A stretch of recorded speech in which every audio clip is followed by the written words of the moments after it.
মাছের এই রেসিপিটা একবার খেলেই মন ভরে যাবে। গরম ভাতের সাথে এমন জমবে যে বারবার বানাতে ইচ্ছে করবে। হ্যালো বন্ধুরা, আজ বানাবো রুই মাছের ভাপা একটা দারুণ রেসিপি। কাঁচা আম আর গন্ধরাজ লেবু দিয়ে অসাধারণ স্বাদের এই রেসিপিটা খেতে ভীষণ টেস্টি। তো চলুন শুরু করি। একটা প্লেটে নিয়ে নেব হাফ চামচ হলুদ সর্ষে, হাফ চামচ কালো সর্ষে আর 4টা কাঁচা লঙ্কা। এখন একটা কাঁচা আম নিয়ে খোসা ছাড়িয়ে নেব। এরপর আমটা ছোট ছোট টুকরো করে কেটে নেব। এই টুকরো করা আমি পুরো রেসিপিতে টক ঝাল ফ্লেভারটা নিয়ে আসবে। ভাপা মাছে আমের টক স্বাদ একদম আলাদা একটা টুইস্ট দেবে।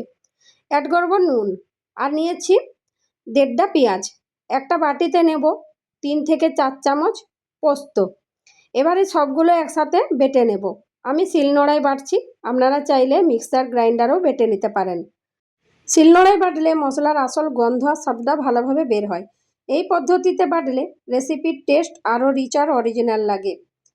হাতে ধীরে ধীরে বাটার ফলে মশলা একদম পারফেক্ট টেক্সচার পায়, তাই শিলনোড়া ব্যবহার করলে স্বাদটা আরও বেশি জমে ওঠে।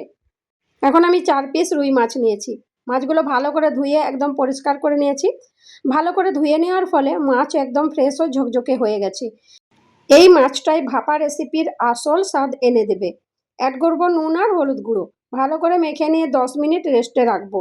এই সময়টা দিলে মাছের ভেতর মশলা ভালোভাবে ঢুকে যায়, ফলে ভাপা করার পর স্বাদ আরও বেশি মজাদার হয়। 10 মিনিট হয়ে গেছে। অ্যাড করবো হাফ চামচ জিরে গুঁড়ো, হাফ চামচ রসুন বাটা, আদা বাটা সামান্য আর লঙ্কা গুঁড়ো। এখন সর্ষে, লঙ্কা, পেঁয়াজ আর পোস্ত বাটাটা দিয়ে দেব। বাটিটা সামান্য জল দিয়ে ধুয়ে সেটাও দিয়ে দেব। এরপর আমি দেব আম বাটা, সামান্য চিনি দেব টক ব্যালেন্স করার জন্য। আপনারা যদি বেশি টক পছন্দ করেন তাহলে চাইলে চিনি স্কিপ করতে পারেন। এখন হাত দিয়ে সব কিছু খুব ভালো করে মিশিয়ে নেব। এই মশলার গন্ধটাই কিন্তু পুরো রেসিপির আসল ম্যাজিক। কাঁচা আম আর সর্ষের কম্বিনেশন মাছের স্বাদ মাখানোর সময় চেষ্টা করবেন যেন সব মশলা মাছের গায়ে ভালোভাবে লেগে যায়। এবার একটা টিফিন বক্স নিয়ে নেব। টিফিনে ম্যারিনেট করা মাছগুলো সাজিয়ে দিয়ে দেব। বাটিটা সামান্য জল দিয়ে ধুয়ে সেটাও দিয়ে দেব।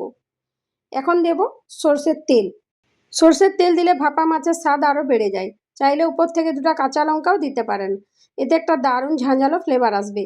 একটা চামচের সাহায্যে হালকা হাতে ভালো করে মিশিয়ে নেব। খেয়াল রাখবেন যেন মাছগুলো ভেঙে না যায়। এখন স্টিম করার জন্য রেখে দেব। গ্যাসের ফ্লেম থাকবে মিডিয়াম টু লো।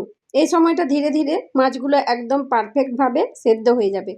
স্টিম করার ফলে মশলাগুলো মাছের ভেতর ভালোভাবে ঢুকে যায়, ফলে পুরো রেসিপিতে একটা দারুণ অ্যারোমার টেস্ট তৈরি হয়। এখন 20 থেকে 25 মিনিট স্টিম করে নেব। এখন স্টিম হয়ে গেছে। এখন অ্যাড করব গন্ধরাজ লেবুর রস। গন্ধরাজ লেবুর রস দিলে ভাপা মাছে একটা ফ্রেশ সুগন্ধ আসে। পুরো ডিশে একটা আলাদা ফ্লেভার টুইস্ট অ্যাড হয়। কাঁচা আমের টক আর গন্ধরাজের ঘ্রাণ মিলিয়ে স্বাদটা আরও বেড়ে যায়। তৈরি হয়ে গেল কাঁচা আম আর গন্ধরাজ লেবু দিয়ে রুই মাছের ভাপা রেসিপি। গরম ভাতের সাথে খেতে কিন্তু অসাধারণ লাগে।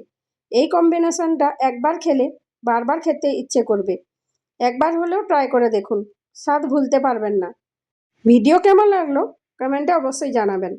ভিডিও ভালো লাগলে প্লিজ লাইক করবেন, শেয়ার করবেন আর সাবস্ক্রাইব করে পাশে থাকবেন। আপনাদের সাপোর্টই আমাকে নতুন নতুন রেসিপি বানানোর উৎসাহ দেয়। পরের ভিডিওতে আবারও নিয়ে আসবো আরও একটা সহজ আর টেস্টি রেসিপি। আবার দেখা হবে নতুন একটা মজাদার রেসিপি নিয়ে।